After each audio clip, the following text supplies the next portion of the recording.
Chair now recognizes Mr. Palmer from Alabama for 5 minutes. Thank you, Mr. Chairman. Mr. Newsham, what are the 1,000 Talents program and other similar programs rebranded under different names? Sir, I'll address the 1,000 Talents program. Basically, the Chinese Communist Party looks overseas for people who have technology, information that it wants, particularly technology that it can use to build up its own economy, its military, and it gets them on the payroll. And they do it everywhere. And there's obviously a well-known case of a Harvard professor who got signed up for it and made a lot of money. He got caught, got punished, but he was just the tip of the iceberg. So, despite the name, which would indicate that, you know, they're trying to promote the development of intellectual capabilities among people, that type of thing, what it really is a spy buying program. That's really all it is. They're buying technology, as I said, that is going to be used to dominate us or kill Americans if a fight comes.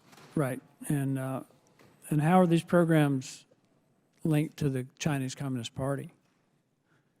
Well, they're run directly by the Chinese Communist Party. This is not an independent operation going. It is Chinese government. Can you repeat the goal of these type programs? The goal, repeat.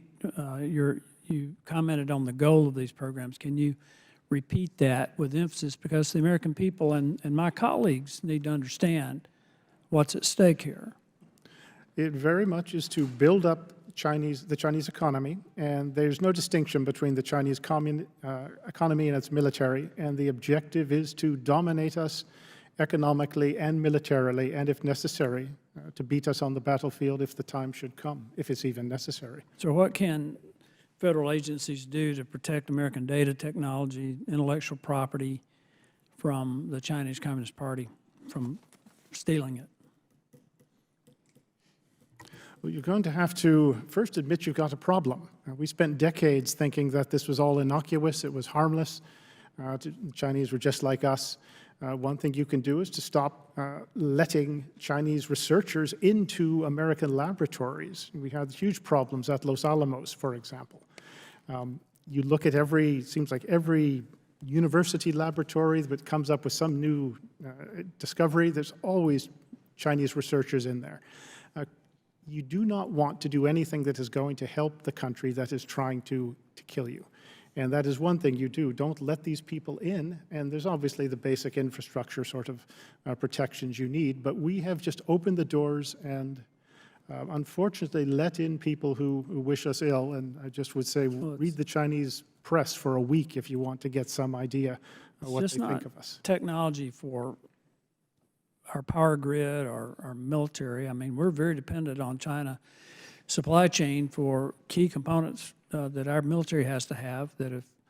And I keep trying to warn people about this, and we've got colleagues in Congress who refuse to allow mining, refuse to allow the development of processing and refinery facilities to mine and refine what we need from critical minerals and rare earth elements, which make us dependent on China for those things. We brag about funding manufacturing plants to make semiconductors and microchips, and we don't make anything. We assemble them from parts we get from China.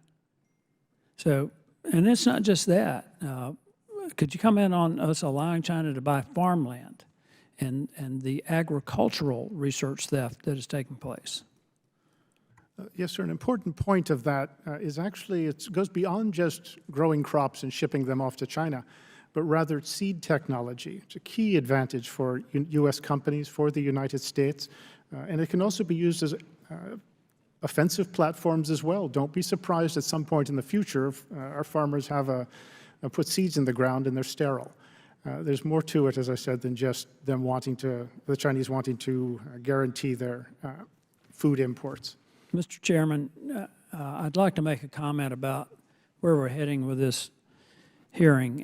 And with all due respect to my colleagues on the other side of the aisle, this is not about Donald Trump. This is very serious. If you want to make it about that, we can make it about that. But for crying out loud, for one time, Let's put the national security interest of this country ahead of our political interest. And I understand that you can make a point, but so can we. We've got all kinds of evidence. But I think this is one time that we should stick to national security because this is serious, serious business. Thank you, Mr. Chairman. I yield back. Very good. Chair now recognizes